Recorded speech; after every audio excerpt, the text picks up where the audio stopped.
Hey, it's Jeremy from Jeremy.net. I am a comic book artist, writer, creator, self publisher, and I share my creative process here with you online. If you enjoy these live streams, like to get additional bonus live streams twice a month, like the one we'll be doing immediately after today's, you can become a Patreon subscriber for as little as $2 a month. Head on over to patreon.com/Jeremy. It's patreon.com/GERIMI. If you'd like to get a free digital sketchbook, work in progress animated GIFs delivered right to your inbox, blog posts about what I'm reading, what I'm watching, what's inspiring me creatively, you can sign up for my free newsletter at substack.com/@Jeremy. And if you'd like to purchase physical copies of my comic books, or if you read digitally on Kindle, you can go to amazon.jeremy.net, and I will forward you to my Amazon author page. Okay.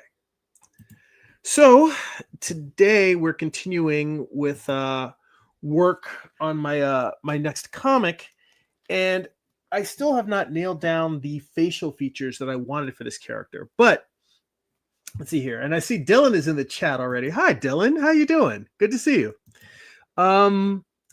Honestly, I wanted to do something a little bit, well, not a little bit different, but I wanted to dive into actually doing some thumbnails for page layouts, because I guess I'm just getting antsy to move it forward, even with not having the look of the character nailed down yet. So what I'm trying to do here is grab my my document that has my outline. Let's see. And I'm going to grab just the first page and see if I can start with there and just thumbnail out the first page. So let me see. I'm going to chapter 1.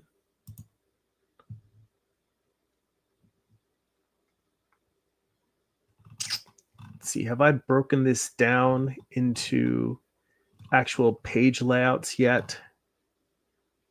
No, not yet. Bummer. Let me see. I've got my overall outline. I know I don't have anything I'm showing you at the moment, but that's because I'm trying to look at this on my computer without throwing it up, because it's honestly, there's a lot of spoilers if I show you the document that I'm looking at. So I'm trying to just grab enough that I can take like the first page of it. Let's see here.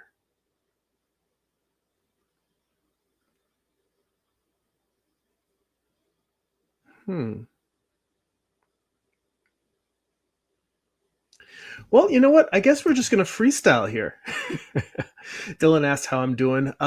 You know what? I'm doing okay. The reason why today's live stream is scheduled for later in the day is because, honestly, I have been wanting to take my wife out for brunch for a very long time. Been meaning to do it because we have a lot of really nice places to eat in the new place area we've moved to. However, we just have not had time to go do brunch because I'm always doing my live streams on Sundays, and I'm usually doing them at 11 a.m. Pacific time. So it's like right during prime brunch hours. If we tried to go before the live stream, it's like we would have to rush. And if we go afterwards, it's like it's already moved on to lunch and later in the day. So I just said, you know what? We're going to reschedule the live stream for this weekend. We're going to go have a nice brunch. We had a delicious meal at a very nice cafe nearby. And now we're here to make some comics. So I think, honestly, I'm going to just make it up on the fly, and we'll see how this goes, because this is really just going to be thumbnails for the page. It's not going to be drawing the full actual page. So let's see here. Let me grab a new layer. And I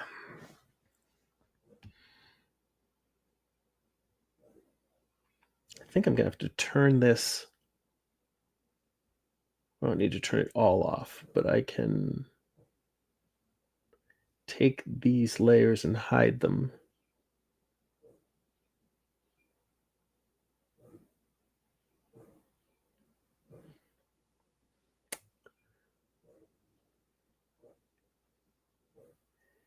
Actually, what I will do instead is I'm just going to flatten this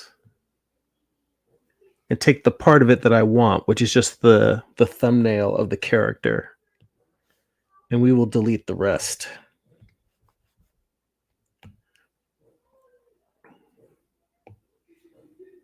So let's see here.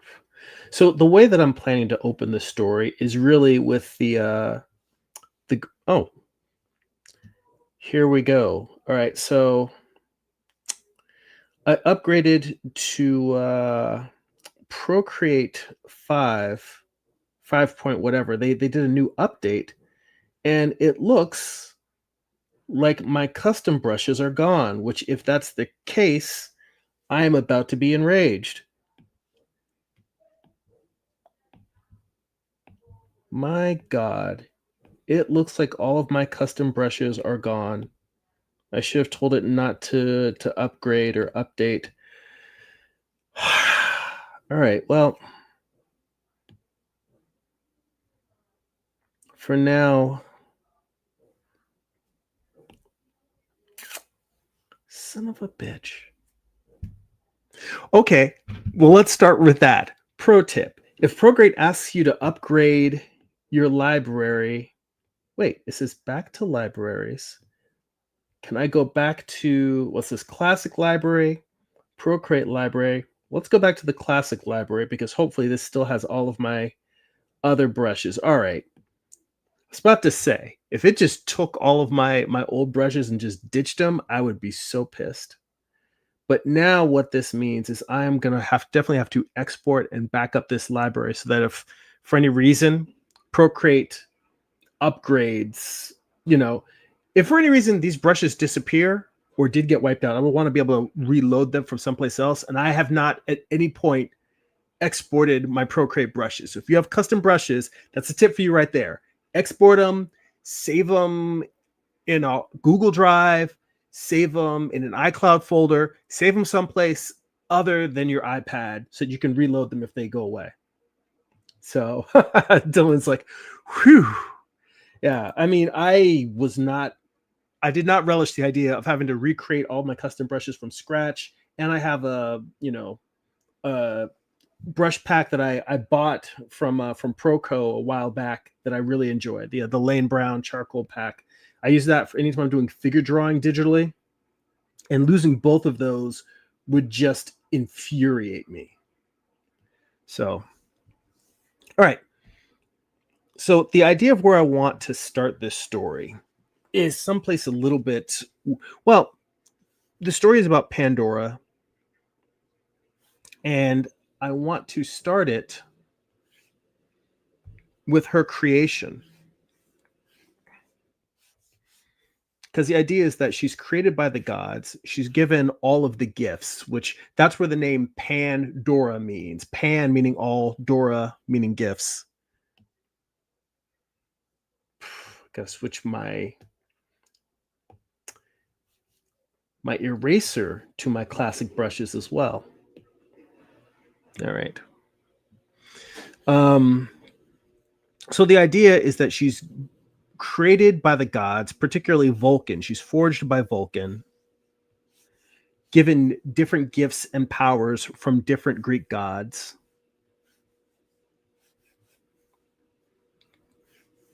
And then sent to Earth with one final gift, a jar that she's forbidden to open. But she's given, as the story goes, just different versions of her creation myth. But as the story goes, she was given insatiable curiosity by Hera, who, as you know, Hera can be a bit problematic sometimes. She'd be causing problems. And I'm drawing this, breaking it down into like a 6-panel grid because I wanted to experiment with this comic with making something that will read on a mobile device similarly, as designing it for both print and mobile at the same time, which is a challenge because generally speaking, designing for one is going to hamper the other. But I was thinking about the idea that, the Jack Kirby early Fantastic Four stuff was very much done in 6-panel grids. Kirby, Ditko, they all made the 6-panel grid incredibly dynamic. Oh yeah, and Dylan mentioned, yeah, you're correct about that. He says Vulcan is Roman, Hephaestus is the god, which I've been reading so many different Greek gods over the course of this story that the Greek and Roman names kind of bleed over in my mind at times. But I want to try and design this such that it was almost like I'm really trying to go over use the energy of the early Jack Kirby comics and try to make it where even if I'm just drawing a story that's taking place inside of a simple square box, that it would have the same, Kirby makes what's happening inside of the frame feel so dynamic that that you forget about the fact that the structure, the actual page layout, is very simplistic, because what's going on around the page, inside of the page, is so dynamic. I mean, that's one of the things. What Kirby was one of the guys who really made breaking out of the panel box seem so dynamic. So, and honestly, when it comes to thumbnails, well, this is going to start probably with some caption boxes kind of narrating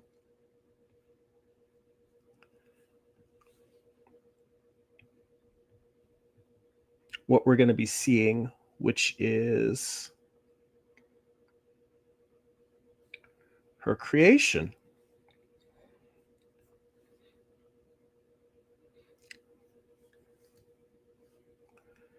So when I'm starting a page, when I'm doing thumbnails, it really is very crude, very simple stick figures.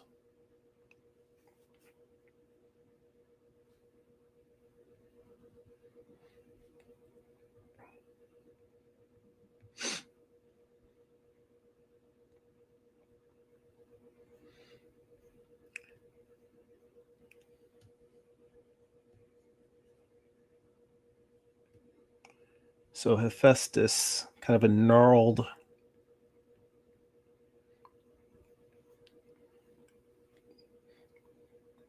kind of stumpy figure, like very bulky, but not particularly tall, and supposedly with a clubbed foot.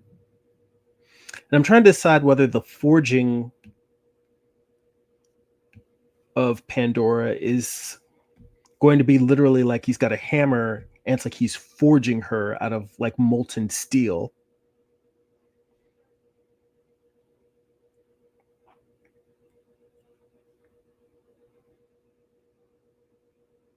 There's a couple of ways that I could go with this. And this is another thing about my thumbnailing process, is that I tend to move this over.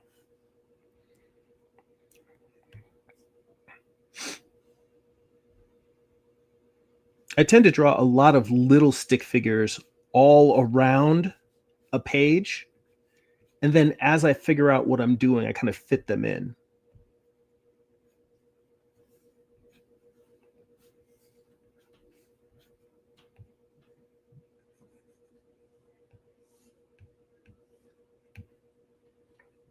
So let's say we've got caption boxes up top.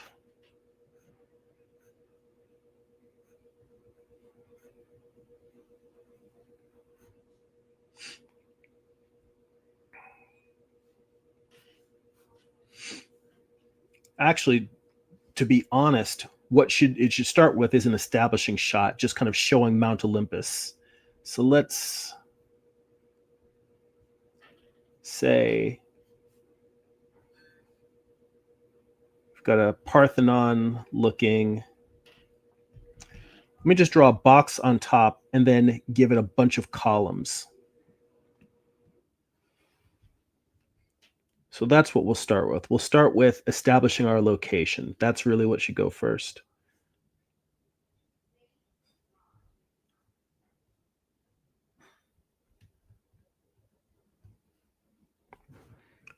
I'm going to put clouds kind of at the base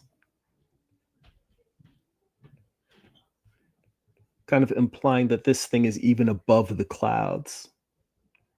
The clouds are just barely reaching Mount Olympus.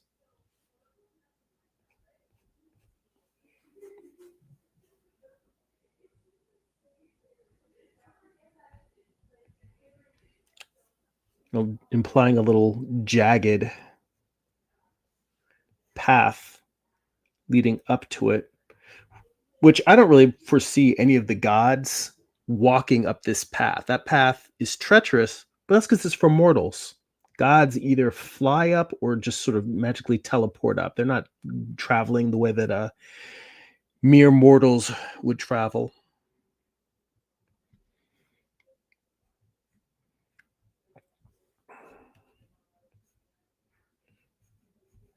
So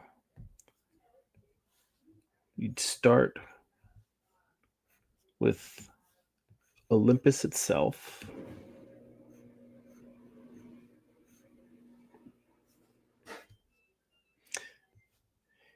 And let me know if you feel like this is too small and I need to zoom in a little bit more to show you guys, because when I'm drawing this, like for me on the screen, this thing is probably like it's this big for me. That's because I like thumbnailing really, really small. I like thumbnailing so small that I can't put any detail in because it helps me figure out, does this read as a composition at this tiny scale?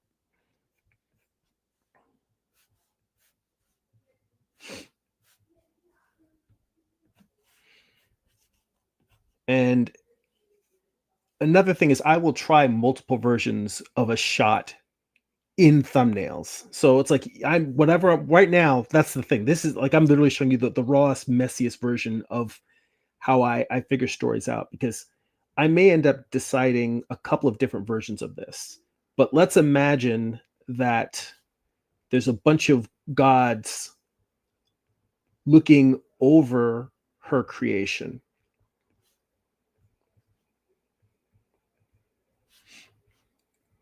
So I'm going to sketch one version where we're all standing looking over the god's shoulders down at the forging of Pandora. And then I'm going to do another version that's kind of the same thing, but a reverse angle, so that what would it look like if all the gods are sort of in front of us looking down and her creation is in the foreground? One might work, the other might work. I don't know.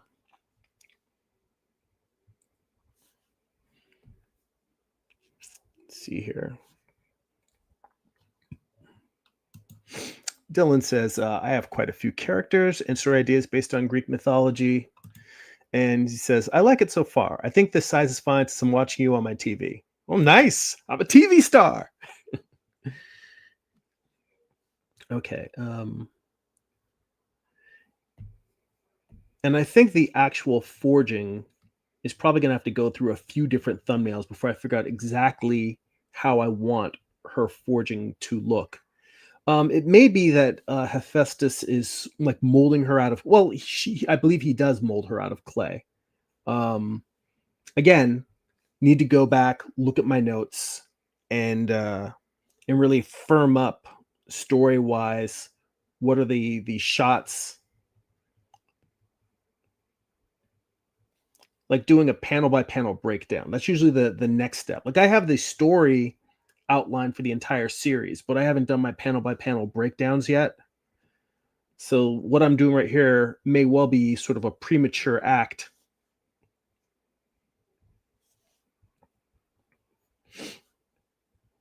But that's fine. I mean, a lot of times I will do thumbnails, like I may end up re-thumbnailing out the opening scene multiple times. So let's say I've got Hephaestus here, and I am intentionally going to try and design him very, very wide. Kind of like almost in the way that the Incredible Hulk is huge, but when you look at the way his body's built, he's built kind of stumpy. Like imagine that, except he's not huge. I mean, Barney Rubble was a good example.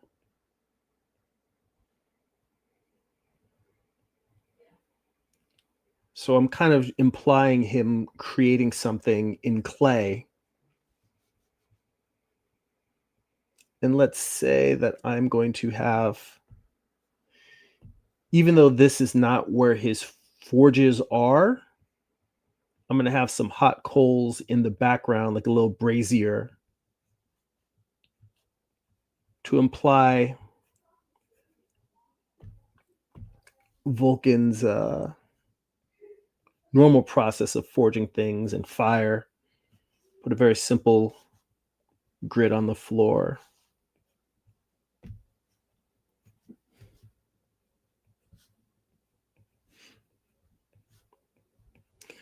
Yeah, the more I think about it, the more I think that molding her will work better than the idea of trying to have him forging her. We'll see.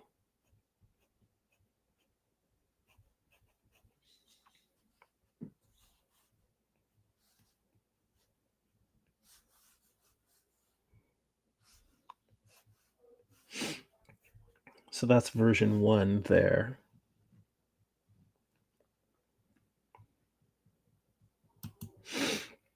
Dylan says, I think it would be cool to see the gods from Pandora's POV when she comes to life. He said, also, I like your idea, the U shape of the gods.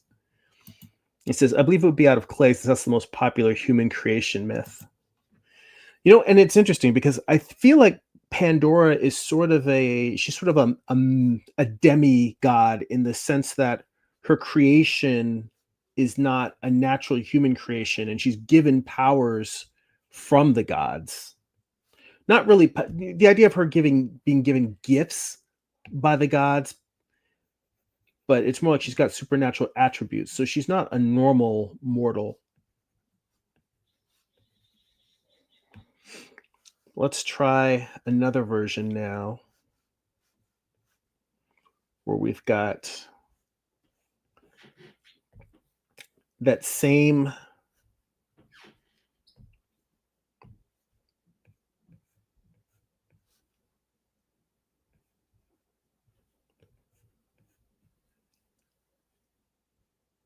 composition, but in this time it's the gods looking down.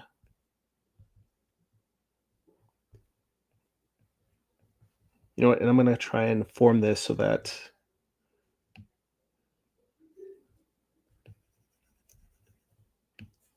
I'm going to make sort of a second tier only because I want to imply Zeus being in the center, make him kind of bigger than all the other gods. So you've got the gods standing around, but you've got Zeus standing in the back, but huge.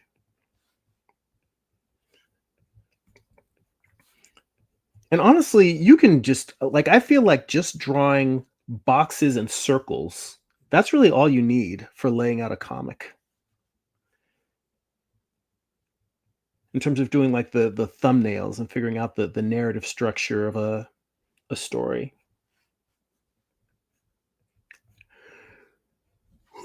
Pardon me.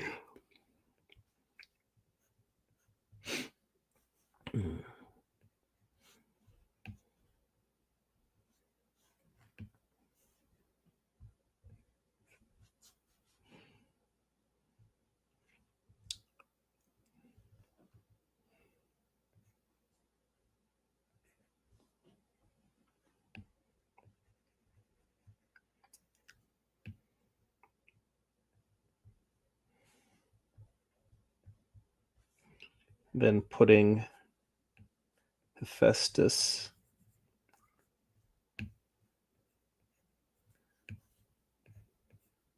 large and in the foreground.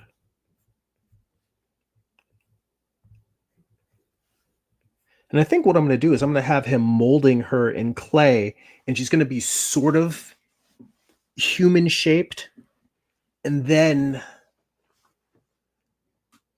cut to a shot of her kind of opening her eyes.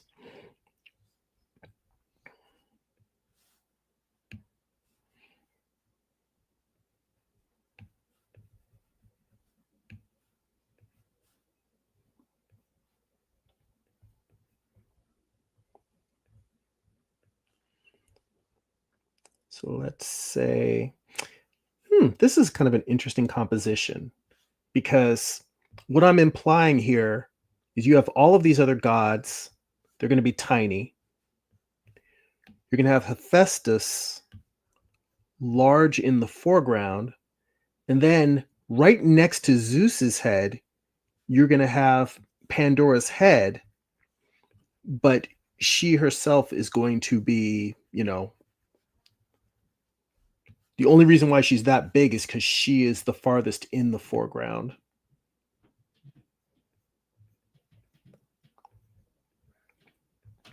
So let's say we have to do a little figuring out.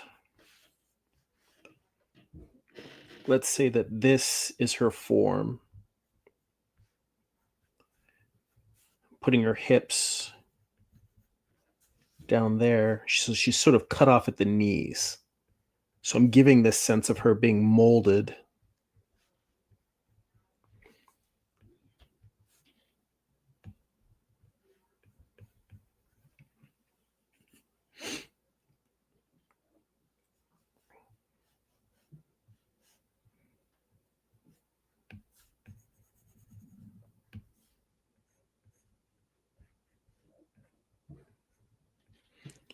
And Hephaestus really does make for a great, like, just the idea of me using Jack Kirby's composition as inspiration for these 6-panel grids.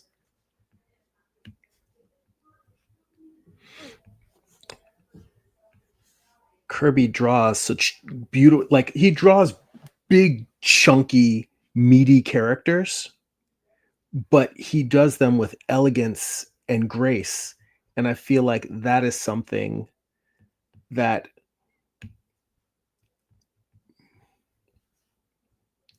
Kirby, one of the magic, the energy and the grace he put into these things that were all at the same time big and chunky and powerful, but felt graceful. That's one of the magical things about Kirby. Like this character just feels well suited. What I'm trying to say is I wish Jack Kirby were drawing this comic instead of me because, well, I mean, anything he did would be a master stroke, but I almost feel like like he'd be well suited for this. I mean, I don't know what there is that he wouldn't be well suited for.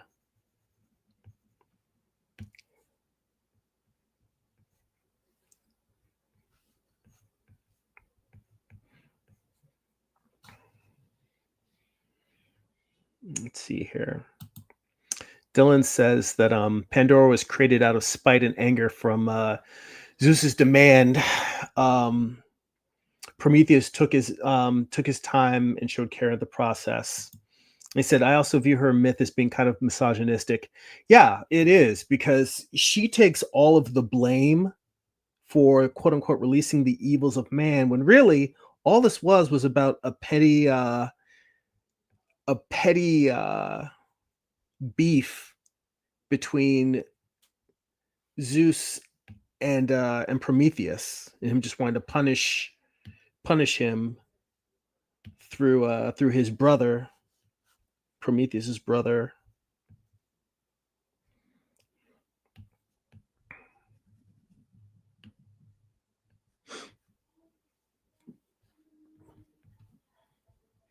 In fact, that I may still draw that. Like, even though this is how I am starting in terms of thumbnailing it, I have considered the possibility of starting the show with the actual Prometheus legend, because that's sort of the kickoff that starts the whole thing. So we'll see. I may go back and insert those pages before what I'm drawing here right now.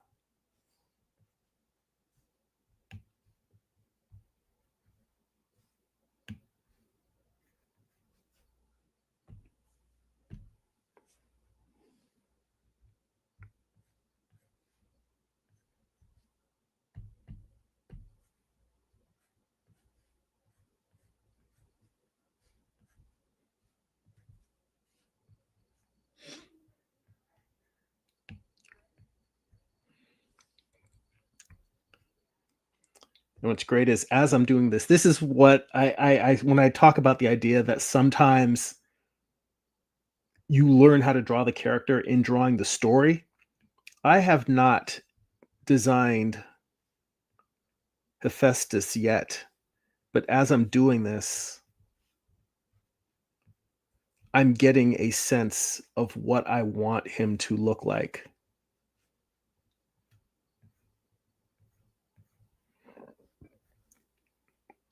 But what I meant to say was that a lot of times I feel like it's in the process of creating the comic, doing the thumbnails, doing the page layouts, drawing the actual pages that you learn what your character should look like.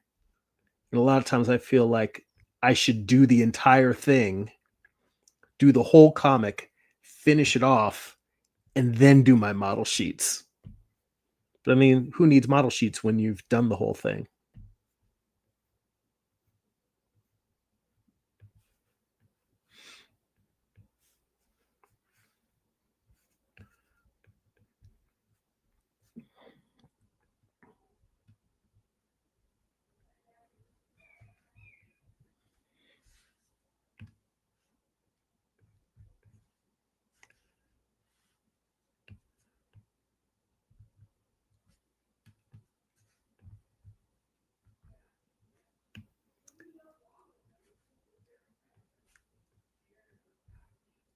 Just going to add some pebbles in here to kind of imply, kind of like clay face, just imply the fact that it's sort of a half-formed humanoid figure. In fact, I need to remind myself to zoom back out and make sure that these things are working on this tiny thumbnail scale.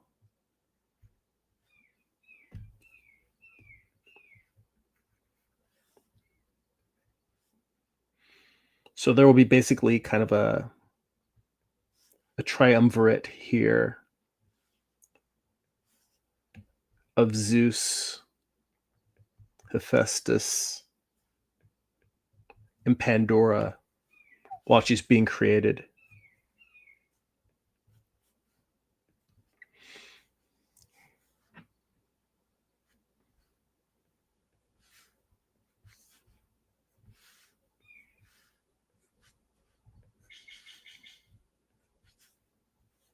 Putting in a tiny, simple sky plane behind them, or ceiling plane, rather. Yeah, and I want that to actually be more extreme, more like you're really looking up at them. So I want this to feel more like the ceiling.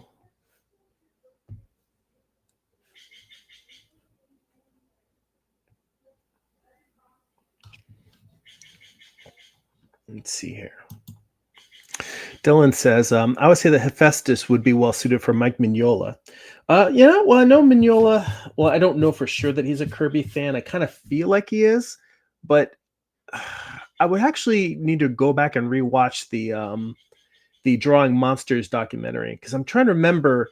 I'm not sure whether he was a Kirby fan or whether he actually found doing the Cosmic Odyssey challenging because he hadn't followed Kirby and in terms of drawing all of his monster stuff. I honestly cannot remember which, and that feels like, you know, it feels like a shame because I watched it less than a year ago and I don't remember any of the details. But yeah, Epimetheus, that's Prometheus's brother, yes. And then Epimetheus does appear in my story at a point because he was a lover of animal. Like he was the one. The whole point is that he was given the job of naming all of the animal or giving the animals gifts, giving them traits. And he gave all the animals all these different traits: claws, the ability to fly, the ability to swim, all these different abilities. And then when it came time to give humanity something, he gave that he was all out. And that's why Prometheus ended up stealing fire from the gods and giving it to man because of his brother's lack of. Because the whole thing is Prometheus is foresight, and Epimetheus is afterthought.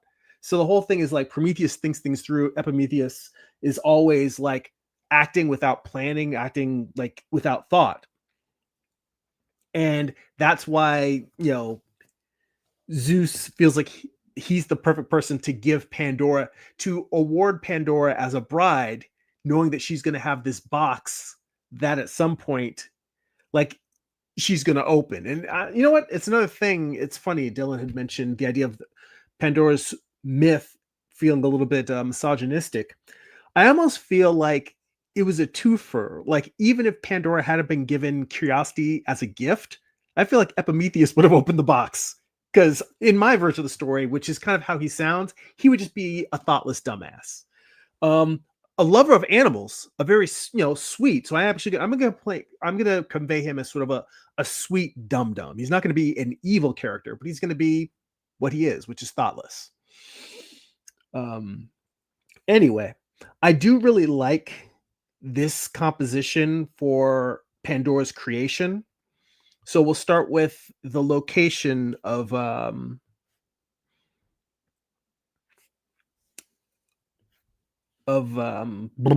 know what this place is.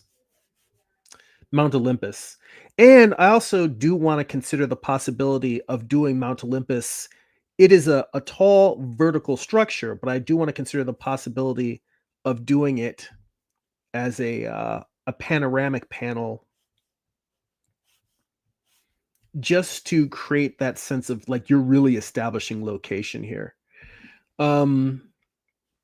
This is one of those where thumbnails are the longest part of a comic for me, because I really go through, try to work out a bunch of different iterations.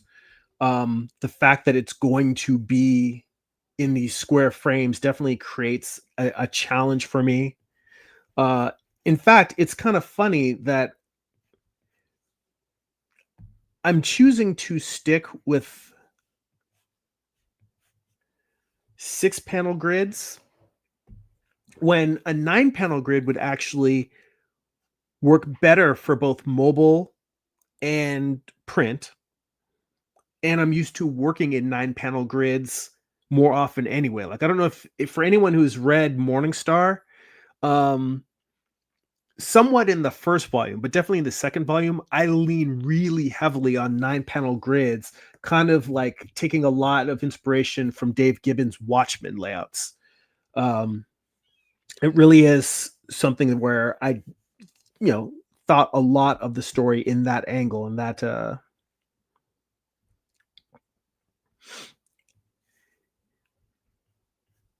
in terms of that, just laying out the story in that way.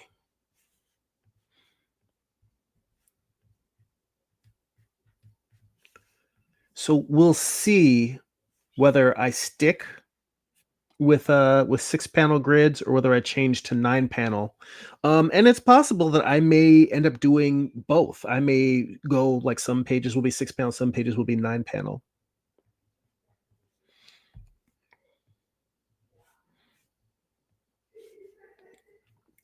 So I'm going to put some clouds here at the base. A few clouds peeking in front and behind. Basically, it's the same shot. I'm just doing it as opposed to a square. I wanted to see how it felt in this in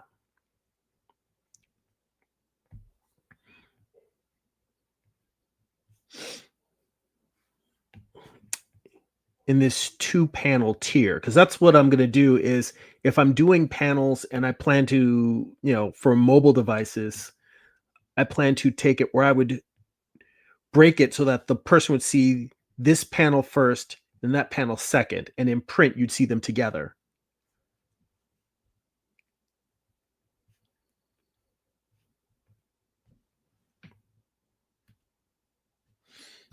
Let's see here.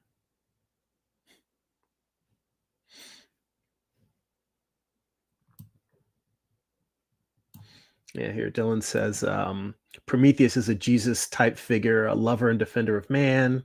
He says, I've been meaning to watch that documentary, the Mignola documentary. To be honest, I'm probably going to put that on and rewatch it again while drawing. But on Prometheus, or not Prometheus, Epimetheus, he says he gave all the useful things to the non-human animals.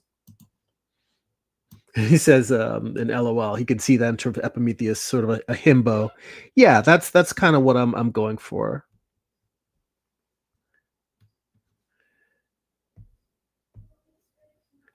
Like a goofy, sweet. You know what? I've only watched a little bit of Parks and Recs, but Chris Pratt in Parks and Recs. That's who I'm going for.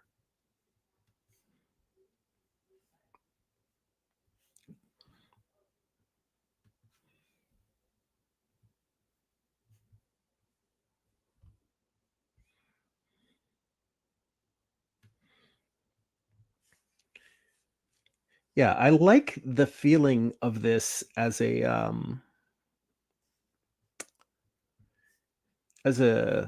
two panel horizontal shot.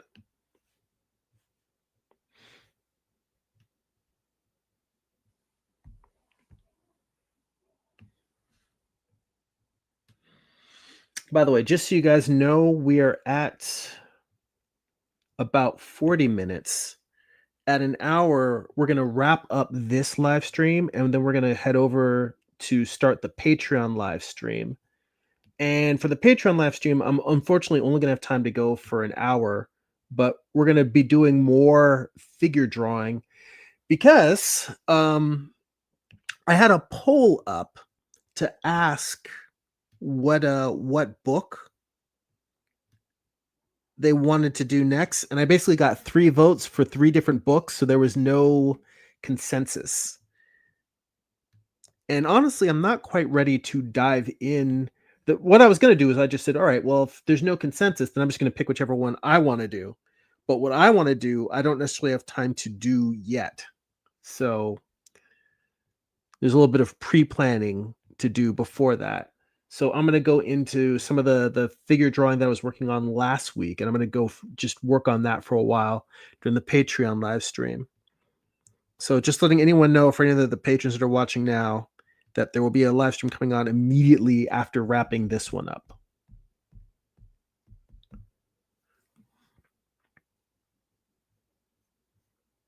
Usually I take like a half-hour break to get a bite to eat, but I got to have brunch today. So I'm just gonna take a quick bathroom break and then start the next live stream right after this.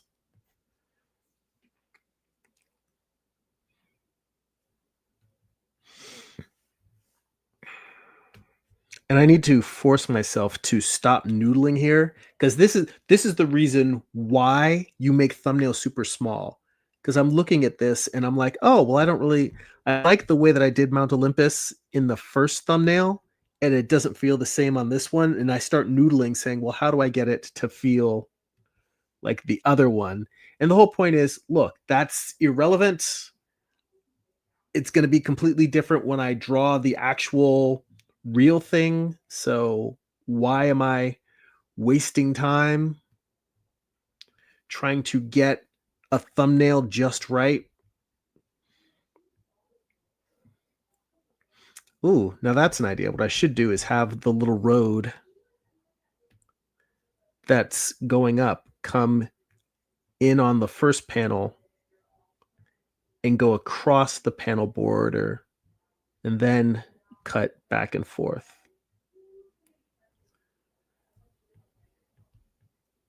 That way it's like it's leading your eye across that first panel and into the next.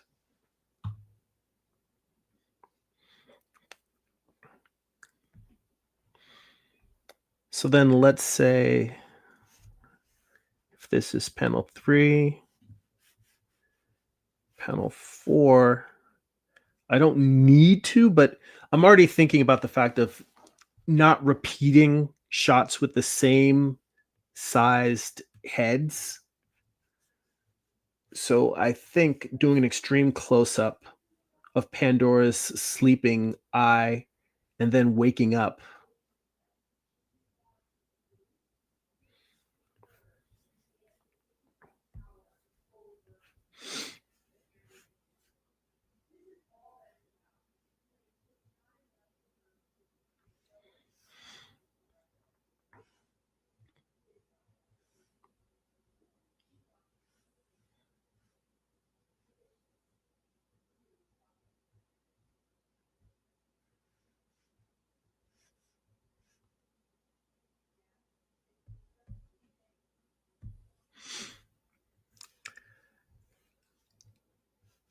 Although I'm also thinking about the economy of storytelling. I like this as a beat, but I also want to keep the story moving because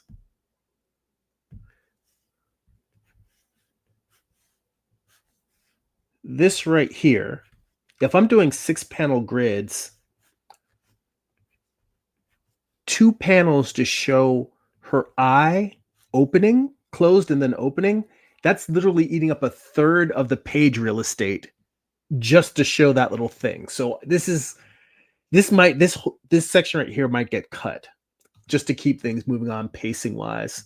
And I see Gary Hodges in the chat, creator of Dinosaurs versus Mars Bots. Hey, dude, what's up? Good afternoon to you as well. Thanks for joining me. Working on some comic book thumbnails for the new comic.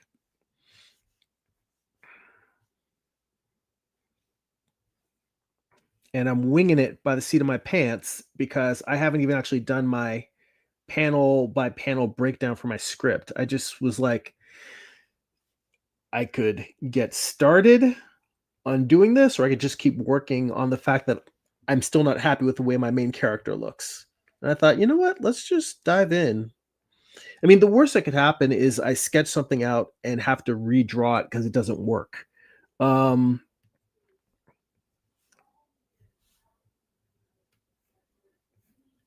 and I'm fine with that because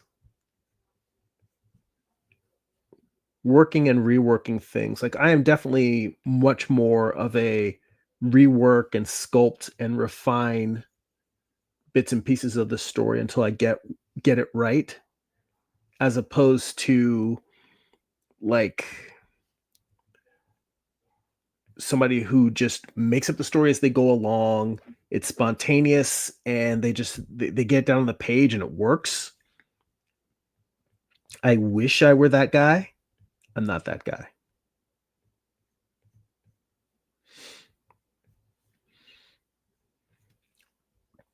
You know, Dylan, I know you mentioned that you were planning on doing some Greek mythology stories. Um, are you getting ready to start doing some comics soon? I'm curious to see your stuff and what you're gonna do, what you're gonna write and draw. I know you've you've been busy taking care of your dad and all of that stuff, but also always have sounded incredibly enthusiastic about art and comics and storytelling, and I think the world could definitely use some Dylan created comics.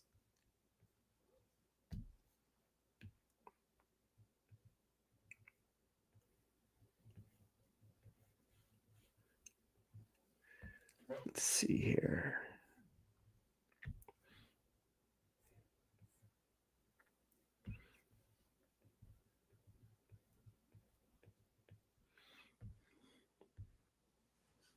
Give her kind of heavy eyelids and maybe make them feel a little bit more closed, like she's really just peeking her eyes open. And this is something that I tend to do a lot when I'm planning out a shot is I'll start with what the end result is first, and then from there I'll say, "All right, now what do I need to come before this?" And yeah, just an eye closed to an eye open, that's pretty simple, but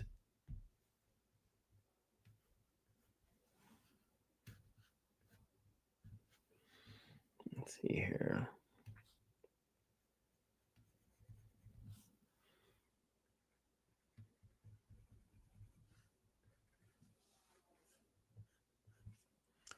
Something like that.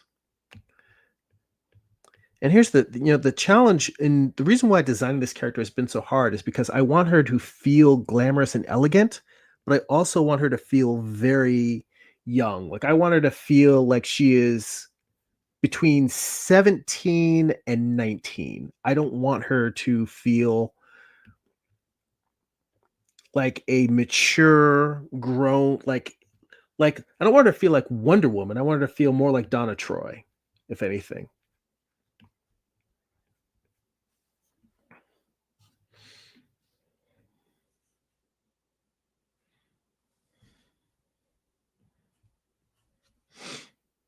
To hear Dylan said, I'm hoping soon. I don't have the tools to do it how I would like to do it, so I'm thinking of starting me a GoFundMe to raise the money. What are the tools that you are planning to use for the comic?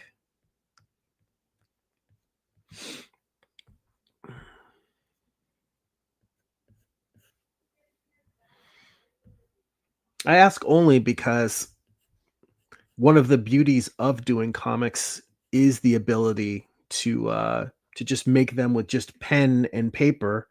In fact, I mean, the only reason why I'm really going digital is because in I had the opportunity to buy a tablet, a used tablet inexpensively.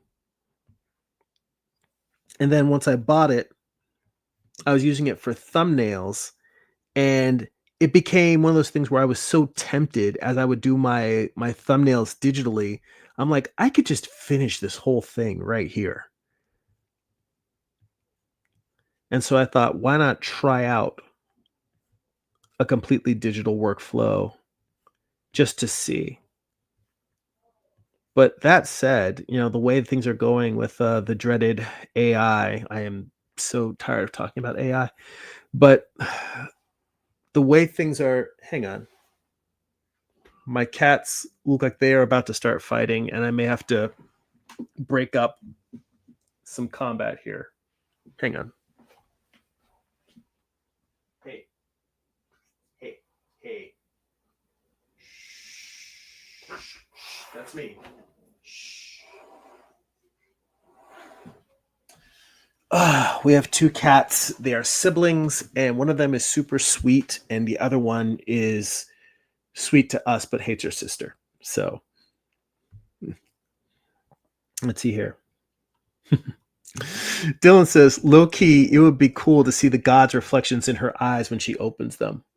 Um, well, I think that that's an excellent idea, but I think that that would clutter let me this way. It's a great idea, but that would be kind of thing where if this shot were a full page instead of one panel in a comic, like if the full page was just her eye opening, then you would have room for that detail. But on its own, it's probably more detail than I could fit or would want to comfortably fit into the panel. In fact, again, that's another reason for doing thumbnails really small is you start thinking about things and you're like, well, do I want to dedicate an entire page to her eye opening? But like, let's say I made her eye opening a full splash page. That would give me the room if I thought that having her seeing the reflections in the eyes was important enough for the story. But when you're drawing a thumbnail like this, my whole thinking is if you don't have room for in fact, 'cause I mean, I'll tell you the size of the like literally if I put let me put my thumb next to the screen. Yeah, so the drawing of the eye on my screen is about the size of my thumb, and not even like the thumb down to here, like the first knuckle. So it's a tiny drawing, and that's because it's like all of if I can't fit the details in this small drawing, then that means they probably won't read on the screen. So that's kind of a challenge, but it's one of the things that doing thumbnails. I'm curious here because I'm pretty sure I'm not the only one on this stream who watches or listens to the Comic Lab podcast. And I am curious. I know that they went through a period where they were saying that thumbnailing is incredibly important. A lot of artists don't do it enough. And I think they even said that they would admit that they didn't necessarily do thumbnails for everything. But I am curious out of you guys, how many do thumbnails before they do pencils or layouts? Because for me, thumbnails are a whole separate step from layout. And then even after layout, I do my layout is more elaborate because I don't do finished pencils. I do thumbnails. then layout, which is actually drawing the characters, putting the lettering in place, and then working out the volumes and the perspective and the characters in sketch form, but they're still looser than the pencils you would give to an inker because I'm going to ink them. So I go thumbnails, layouts, inks. And the inks, it could be digital, it could be traditional. I have taken my layouts in the past and I would print them onto Bristol board and then ink traditionally that way. This time I'm going to just, do it digitally. But I'm curious how many of you actually do the thumbnail step, because to me, thumbnails are absolutely the most important part of the entire process.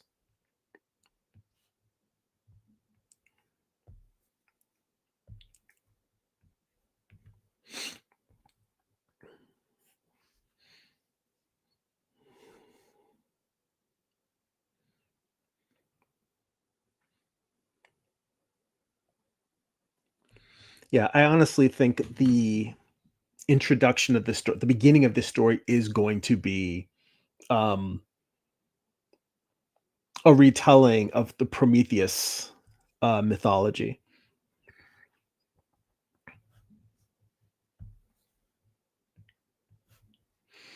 Although, actually, that's another thing that I have now. I remember the reason why so far I hadn't had that planned in the beginning is because I do have planned to have Prometheus show up later in the story, and I was going to use that as an opportunity to do a flashback explaining, oh, this is the reason why you have to deal with all of this crap, is because Zeus is a petty bitch.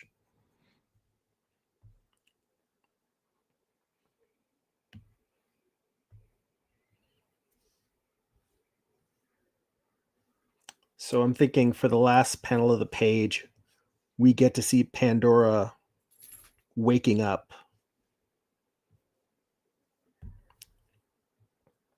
and rising.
I'm going to keep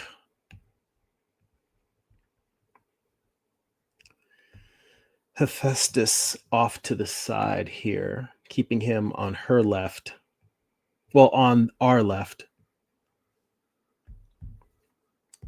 That's another thing. I need to make his head sort of blockier.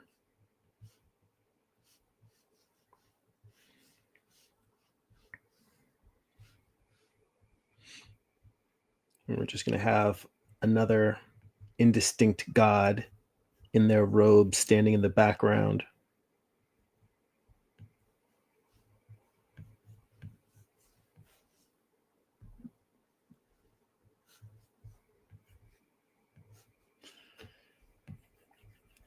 Now, the only problem with this is that this image doesn't feel grand. It doesn't feel like a huge, like, magical reveal of her.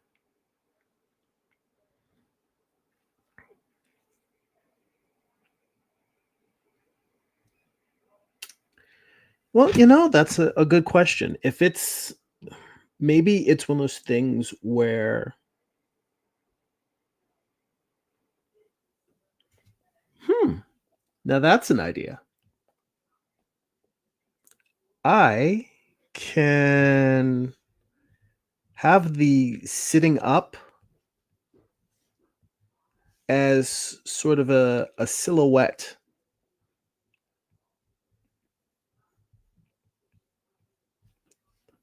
with the other gods sort of looking at her, and then the next page can be a splash page of her reveal. So I can have the effect of her sitting up, she's waking up, she's coming to life, and then the next page can be something sort of like,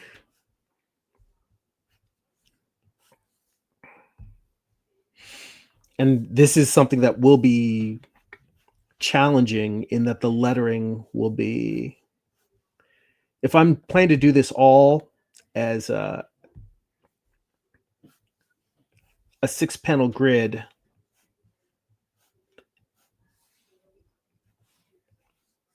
part of the challenge that I'm facing is that I'm trying to do it in a way where I don't have to re-letter the entire book for digital versus print, and that's the reason why, doing anything more than 2 pages as a splash tier, could be problematic. Because if everything else has lettering that's meant to be read, when you read one of these at a time, when you go to a splash page, now you've got tiny ass lettering. So for now, I'm gonna see what kind of creative solutions I can come up with for this. But for now, let's just imagine that this will be a full figure reveal of Pandora.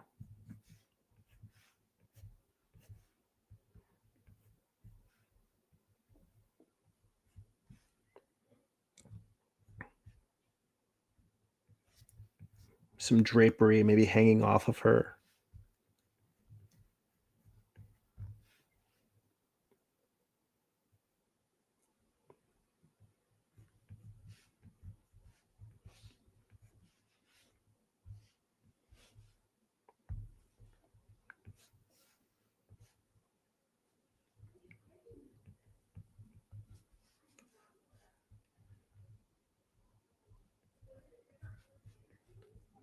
Yeah, we'll see how she's gonna look as I continue to rework her character design. Yeah, and that's the nice thing. I can work through the story while continually playing with her costume and her design.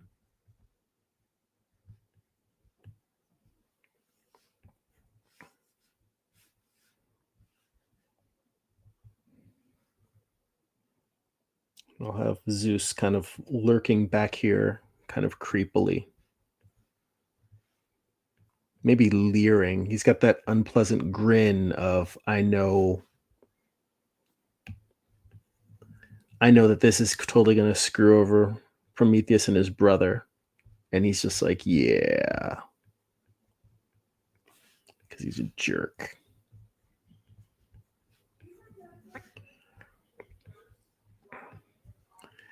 And maybe Hephaestus looking at her kind of sad, like knowing that he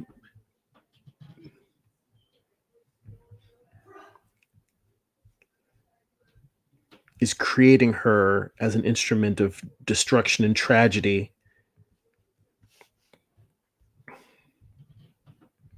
But,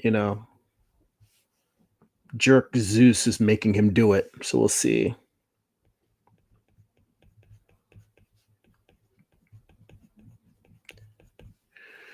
So we'll see about that. Let's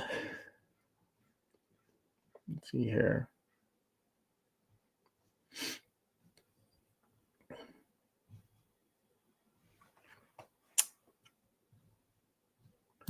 Dylan says, I don't have income at the moment, and the money I have for my dad, I'm using that for everyday expenses. And that's exactly what you should do. My point being is that I think you said, let's see, a digital tablet, maybe a Samsung Galaxy Tab, Retro Supply, Brush, and Clip Studio Paint. Well, all I'm saying is do not feel afraid to do something in just pen and pencil or pen and ink, and even taking a picture of that with your phone and using that to put up online. If you want to start telling your stories, don't let lack of resources stop you, because the magic of comics is that you can literally do them with anything. So if you start feeling like you're putting it off longer and longer because the tools you want are out of reach, start making them with the tools that you have. And Gary says, I absolutely thumbnail. Says sometimes a few revisions of thumbnails. I am an over thumbnailer where I will basically, I wouldn't say that I thumbnail the same comic 3 times, but I will literally go through and I usually end up doing at least 2 passes worth. It's more that in one page, I'll end up drawing 3 variations of every panel for any given page. So that by the time I finish the entire thing, I've got, for a 24-page comic, I'll probably have about, let's say, 20 to 30 pages of thumbnails. And the thumbnails will usually have maybe 2 or 3 pages, 2 or 3 comic pages on it. So let's say that I may take one page, I'll do 4 different versions of it on one sheet. Or more often what happens is I'll do 4 pages on one sheet of paper of like 8.5 by 11. But in that one page, I may still come back and do 3 or 4 different versions of each panel. It's crazy. It's nuts. In fact, at some point I plan to put out like a process edition of the first issue of Morningstar, and that's going to be like me showing like how ridiculous my thumbnailing process is. Let's see. Oh, and thank you. Dylan says, "Ooh, I like the splash page reveal idea." That might be the way that I go. I just need to figure out what I want to do lettering wise, which if I don't have any lettering on that page, if I have one simple thing, it may still work well. Let's see here. Gary says, because I do the comic mostly digitally, there isn't really a pencil stage per se. I do the thumbnails until I'm happy with the direction and then more or less advance directly into ink. Yeah, no, I definitely, that makes sense. For me, I like thinking of them. They're more mentally, for me, they're broken down in terms of what I'm trying to achieve with each stage. Because my thumbnail stage is just me working out the storytelling. Once I'm looking at the whole thing visually, at that point, what it allows me to do is, if I throw another panel on here, it allows me to go through and spot all my balloons. And then what I'll do is I will go through and make a lettering template where it's all the word balloons, kind of like how, in the Kirby Ditko era, they would send pages off to the letterer and they would get back pre-lettered boards and then just draw on all the available space. I make that for myself. And then the layouts is me actually making sure that the storytelling that I worked out fits into the lettered template, adjusting characters as needed, adjusting perspective, drawing the actual volumes and proportions. So that's what the layout stage is for me. And then from that point, the inking, whether it's done print or digital, whether it's done traditional or digital, is just what comes after that. So for me, it's more about what I'm trying to achieve with the stages. But yeah, I definitely don't have a pencil stage per se. I go from layouts to inks. So on that note, like I said, I'm going to jump into the Patreon live stream. So we're going to wrap things up here. And yeah, so I'll be doing some figure drawing over there, and hopefully I will see folks over there as well. Let's see here. Last comment there. Dylan says, I've looked into other tablets from cheap to expensive. I think the S1 meets my needs. However, I'm still looking into other tablets, and I'll also use it for graphic design. that's good. You definitely want something that you can get multiple uses out of, especially ones that generate income. Um, oh, and he says, I had fun. Thank you. Thanks for, I always have fun hanging out with you guys as well. On that note, if you enjoy these live streams and would like to get additional bonus live streams like the one that we're about to start in a moment, you can head on over to patreon.com/Jeremy. It's patreon.com/GERIMI. As little as $2 a month gets you in. Higher tiers for higher rewards. If you'd like to get a free digital sketchbook, work in progress animated gifts delivered to your inbox, blog posts about what I'm reading, what I'm watching, what's inspiring me creatively, you can sign up for my free newsletter at substack.com/@Jeremy. And if you'd like to purchase, where did my books go? Oh, here they are. Physical copies of my comic books or free digitally on Kindle, you can go to amazon.jeremy.net. That'll forward you to my Amazon author page. You can pick up books like my first graphic novel, Eye of the Gods. It's a standalone psychological thriller about a man cursed with visions he cannot control. You can also pick up my most recent project, Morningstar. It is an 8-issue series retelling Lucifer's fall from heaven as a Western. It's an 8-issue series. Volume 1 contains issues 1 through 4. Volume 2 contains issues 5 through 8, the conclusion. Both volumes have extensive back matter, thumbnails, page layouts, character designs, and more. Just to show you how I put the entire comic together. And there are book flip-throughs on the homepage of my YouTube channel if you want to see what's inside before you buy. And then you can also pick up Wound. It is my art book. It's The Art of Jeremy Burley, Volume 1. And you can pick up all those on my Amazon author page. All right, guys. Thank you so much for hanging out. Thanks for the time. I always enjoy seeing you. That's it for now. Go be creative.